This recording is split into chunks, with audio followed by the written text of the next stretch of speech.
people have heard the hype going around that the president wants bigger restrictions on guns, but they may not know how it will affect the American population. We have all heard the statement, guns don't kill people, people kill people. This statement is 100% true. Guns don't shoot somebody all by themselves. I know for a fact that some of you here in the audience are appalled that we as Americans run the risk of our Second Amendment being stripped away from us. To support my argument, I will start by presenting the problem, how it will affect our country and the generations to come, and finally hope to convince you into thinking that guns are not the bad guys. By holding up this gun, raise your hand if I make any of you feel uncomfortable.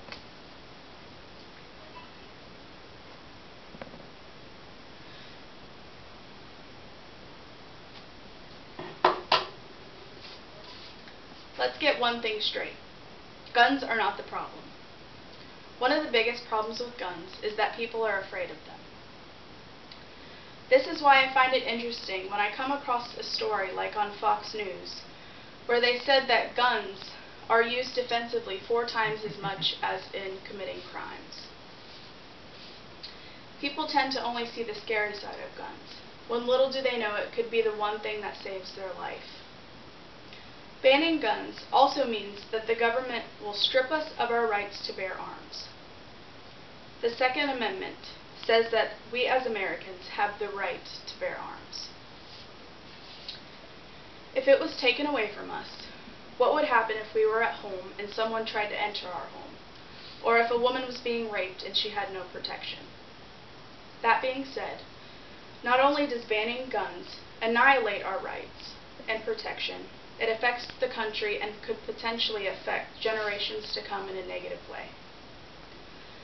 There are far more people that own guns than one might think. According to JustFacts.com, in 2009, there were approximately 307 million people in the United States. JustFacts also says that there were roughly 300 million firearms owned by people in the United States in 2010. 45% of that number were households. Now I would like to turn your focus over to 1976, when the Firearms Control Regulations Act of 1975, which according to Georgetown.edu, was passed on September 24, 1976. If you can see this graph here, this is when the gun ban took place, when it was accepted and passed into law. And here's when it ended. Now if you can see this big hump right here, that shows you that there was an average of 73% higher rates of homicides and non-negligent manslaughter. To me it looks as though the gun ban didn't really, it kind of defeated its purpose. To be sure I'm making my point clear, I would like to interject some of my personal experience with guns and prove to you that guns are not the bad guys. There is not one person in my household that does not know how to safely handle a gun. Gun safety is extremely important. When handling a gun, you should always know if it's loaded. Now you guys didn't know this gun, you didn't know if it was loaded, you didn't know if it wasn't loaded, but I knew that it wasn't loaded, and that's all that matters. That's why I would be able to show it to you. I can show you that there's not one in the chamber and there's no clip in it. So there's no way I could hurt this with you unless I threw it at you or tried to hit you in the head or something with it.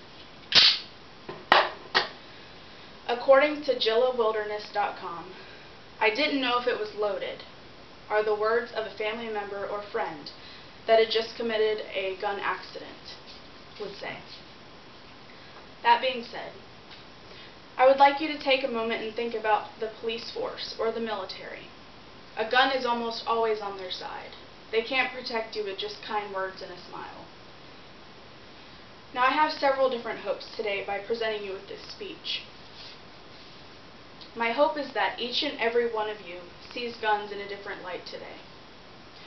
Guns offer protection, and it is very sad to see stories like on gunsaveslives.net, where if only a gun were on the right side of the crime, things would have ended a little differently. also do not want to see a repeat of 1976, when guns were banned and things got worse. All of this being said, I would like to leave you with a quote from George Washington. "The very atmosphere of firearms, anywhere and everywhere, restrains evil interference. They deserve a place of honor with all that is good."